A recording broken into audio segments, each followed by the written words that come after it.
Hi, it's Bishop Mark. Today is Luke chapter 20, verses 9 to 19. Now, the last video we saw that Jesus was in the temple area and the Sanhedrin, the chief priests, scribes, and the elders were questioning him, and they couldn't answer Jesus' questions to them, but they're still there.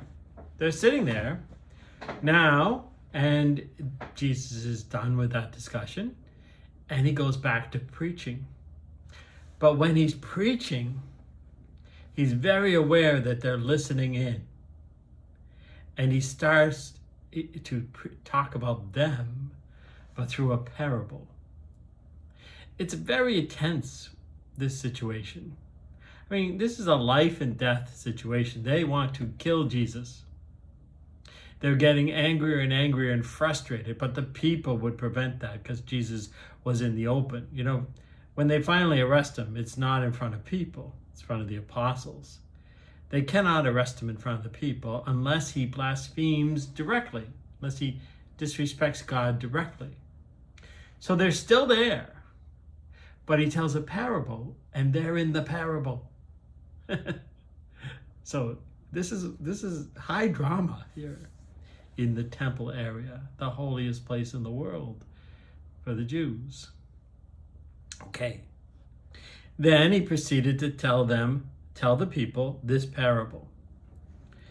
A man planted a vineyard, leased it to farmers, and then went on a journey for a long time. Okay, there's many ways to read a parable.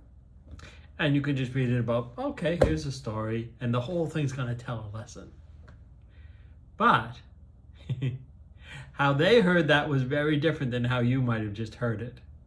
There's a lot in this. Okay, so the man who planted a vineyard, that is a symbol for God. We're in the Lord's vineyard. So a man planted a vineyard means I'm telling a story about God and his world, his kingdom. And it's the Jewish kingdom, right? That's the vineyard. So just to say a man planted a vineyard, okay. This is a story about God and his vineyard. See how it's so much deeper? Okay. Leased it to tenant farmers. Well, that is the people who were responsible for it. And so who's responsible for that vineyard currently? That exact Sanhedrin, the chief priests, elders, and the scribes that are listening in.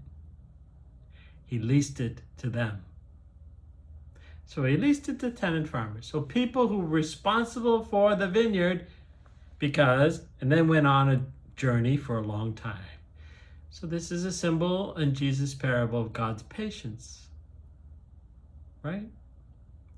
So we're now telling a story about Jewish history since they left the desert and they came into the promised land, the vineyard of God. There have been many people who are leading the Jewish people. And God has been very patient with all this going on. Wow. When we first read that sentence, did you see any of that? I mean, a man planted a vineyard, leased it to tenant farmers, and then went on a journey for a long time. Okay, so what we said is that's God. This is his vineyard. The tenant farmers are the people actually, literally listening in to Jesus as he tells this parable. At harvest time, he sent a servant to the tenant farmers to receive some of the produce of the vineyard. Now in the story, it's just a guy who works for God that comes to get the produce for God. In the bigger story we're talking about, that would be the prophets that came to speak to the people. God sends prophets, people that speak truth to the people from God. They speak for God. And the prophets have come to the people of Israel, to the Jewish people, and they are represented in this story by the tenant farmers, the servants from the man. Those are the prophets. But they beat the servant and sent him away empty-handed. So he proceeded to send another servant, but him also they beat and insulted and sent away empty-handed. Then he proceeded to send a third, but this one too they wounded and threw out. Okay, over the years, the prophets have come, the tenant farmers, the leaders of the Jewish people have not listened to the prophets, and over the years, one after the other, the prophets have come and have been kicked out, and not listened to by those who were in charge. That's what all that means. So, in the story, the owner of the vineyard's trying to get his stuff, and he keeps sending people to the land, and they keep getting kicked out. Okay.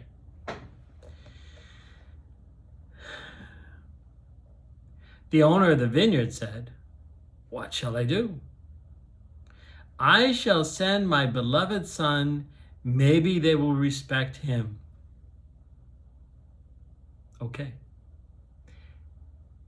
The owner of the vineyard in the story itself sends his very son to see if they will respect his voice, because they kicked out all the servants.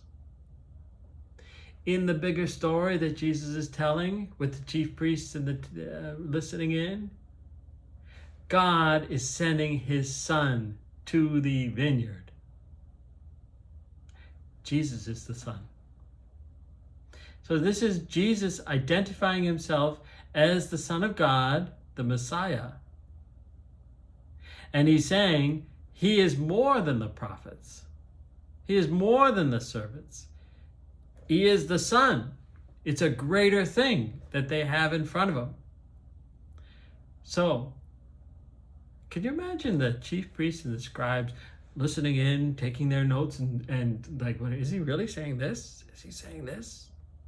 Imagine the people all around them that are looking at the scribes and the chief priests and getting nervous for Jesus, maybe.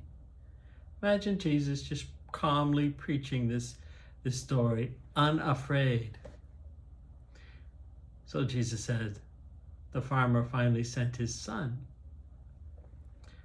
Okay. I shall send my beloved son, maybe they will respect him. But when the tenant farmers saw him, they said to one another, "This is the heir. Let us kill him, that the inheritance may become ours." So they threw him out of the vineyard and killed him. Jesus is predicting his death by these various people who are going to accuse him.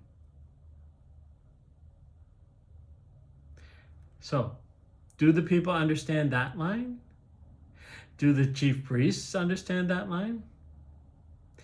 So, another way of looking at this is that the people who Luke was preaching to, they understood that line. And they would admire what Jesus said, because it all came true. He was thrown out. He was crucified outside of Jerusalem. They did reject the Son. Okay, so much going on. What will the owner of the vineyard do then? What will God do then if they reject the Son? He will come and put those tenant farmers to death and turn over the vineyard to others. Remember, who are the tenant farmers? Are the chief priests and the scribes and the elders listening in. Jesus is saying, if you kill me, you'll be thrown out yourself, put to death, and others will replace you. That's what he's saying. In the form of a mild parable about an owner. It's much more than that, isn't it? When the people heard this, they exclaimed, "Let it not be so." So are they finally understanding that Jesus knows he's going to die? Well, when the people heard this, they exclaimed, "What?" But he looked at them and asked, What then does this scripture passage mean? The stone which the builders rejected has become the cornerstone. Okay. Jesus now is quoting a line from the Psalms, and it's a very important line since Jesus said it about himself. So the place that Jesus is standing is huge boulders, stones upon stone upon stone. And they build the temple, really thick walls, big, huge stones. But the people reading this would know that those huge stones were destroyed. The temple was destroyed in the year 70 by the time Luke's hearers heard this. And Jesus is the rejected stone. So the psalm is talking an image of a builder, and this stone fits perfectly, this stone fits, and this stone, throw it away. But later on, that stone gets found. It is the precious stone, and it fits perfectly to the most significant stone on the building, the cornerstone. It is redeemed, that stone. It was rejected, it's now redeemed. Jesus is being rejected. We are the ones who are being redeemed. And so he is telling them, this is in the Bible. This is the prophet. This is how it works. This is what I have to do. I have to be rejected in order to be redeemed. Okay. Everyone who falls on that stone will be dashed to pieces, and it will crush anyone on whom it falls. Well, people say that this is a reference to the coming fall of the temple. But if you stick too much to the stones of old, it will not be good for you. It is the rejected stone. It is the new stone. It is the Son who they must listen to. The scribes and the chief priests sought to lay their hands on him at that very hour. They were so angry that they were going to go. Some of them had to be restrained. And yet the people were right there, and no, they weren't going to arrest Jesus in public. They were afraid of that. But they feared the people, for they knew that he had addressed this parable to them. And he sure did, didn't he? Okay, dramatic scene in the temple.